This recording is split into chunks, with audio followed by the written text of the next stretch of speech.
还对抗路，不怕你肥丑又耐操，就怕半夜带红包。这句话是那个国际级顶尖选手，那就是那个叫赖夫什么嗨 CG 的那个出套呢。这是他在 SUV 年度总决赛中给对抗路的总结。他还强调，特别是老布这种英雄，同半夜对线简直就是老豆打仔的局面。就连队友看到对线半夜也都这样说。咁坦白講，我出水強表示不服。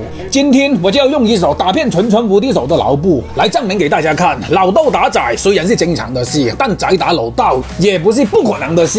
攞你命3000，喂，啲吧，什麼情況咧？你家陣好傷咩，大佬？發晒投降咁。嗱，你呢種做嘢態度係唔掂㗎吓。如果喺現實生活中經歷少少挫折就咁容易放棄嘅話，我思疑你可能溝得到女嘅喎，話你知。一溝唔到女就現咗唔到香火，好大件事嘅喎。到時你點對得住班列祖列宗啊？係咪咁講先？其實出得嚟行，邊個心入邊冇些少故事啊？就係啱先咋，我出水強走咗屙督尿，俾人夾硬撳住攞咗2個人頭，唔通又要話你知咩？凌空鬼仔跳，儘管我依家有1抽2嘅諗法，但奈何1抽2嘅能力好似又唔係幾夠，就連隊友都叫我守唔住就撇。但你知啦，我出水強份人天生硬頸，我對抗路一向嘅宗旨就係寧願俾人打死，都唔會俾人睇死嘅。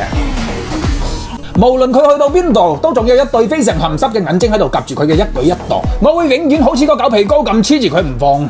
點啊？驚啊？想走？你就得啦，就走啦。